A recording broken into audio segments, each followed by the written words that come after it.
Hello friends, સ્વાગત છે તમારું મારા કેએન કિચન્સમાં। આજે આપણે બનાવીશું સોજીનો શીરો। સોજીનો શીરો બનાવવા માટે મેં અહીં 1 વાટકી ઘી લીધું છે, તેને ગરમ કરવા મૂક્યો છે। હવે ગરમ થયું છે કે નહીં તે ચેક કરવા માટે મેં થોડો રવો એડ કર્યો છે, પણ આપણું ઘી ગરમ થયું નથી। તેટલા સમયમાં આપણે બાજુમાં 3 વાટકી દૂધ ગરમ કરીશું અને દૂધને સાઈડમાં ગરમ થવા દઈશું।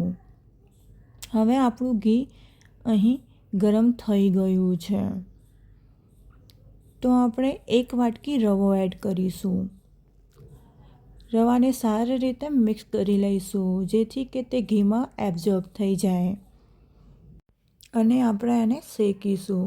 અહીં રવાને આપણે જ્યાં સુધી સ્મેલ ના આવે ત્યાં સુધી શેકવાનો છે, વધારે પડતો આને બ્રાઉન નથી કરવાનો। આપણો રવો અહીં શેકાઈ ગયો છે, તેનો દાણો પફઅપ થઈ ગયો છે।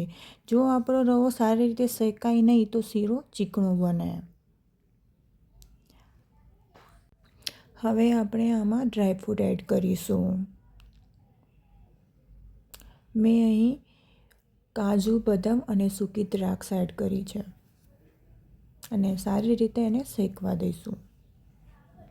આપણું ડ્રાયફ્રૂટ શેકાઈ ગયું છે। હવે આપણે એમાં દૂધ એડ કરીશું। જે ગરમ કરેલું દૂધ હતું એ અહીં એડ કર્યું છે।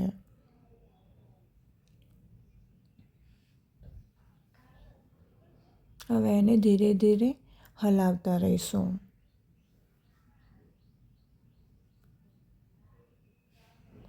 હવે આપણે આમાં 1 વાટકી ખાંડ એડ કરીશું। જે વાટકીથી આપણે રવો લીધો હતો એ જ વાટકીથી આપણે ખાંડ લીધી છે। હવે એને સારી રીતે મેલ્ટ થવા દઈશું।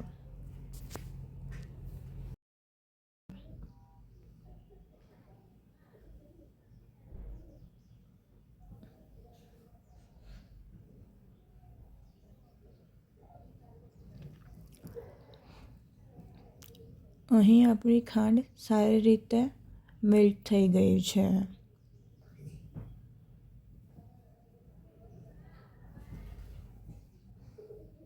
હવે આપણે આમાં ઇલાયચી પાવડર એડ કરીશું અને એને સારી રીતે મિક્સ કરી લઈશું।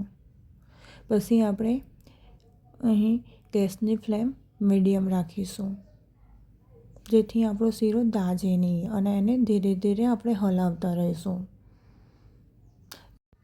જેમ જેમ તમે તમારો શીરો હલાવશો તેમ તેમ સારો બનશે અને ચીકણો નહીં બને અને દાણેદાર બનશે।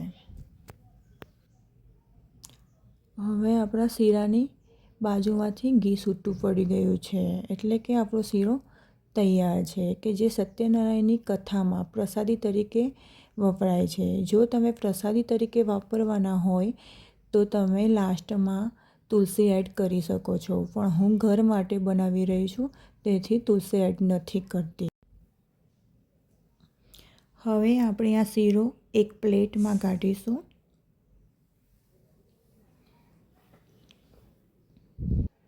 તમે જોઈ શકો છો કે આપણો શીરો સરસ મજાનો છૂટો અને દાણેદાર બન્યો છે। જો તમને આ રેસીપી પસંદ આવી હોય તો તમે પણ આ જ રીતથી ઘરે બનાવજો।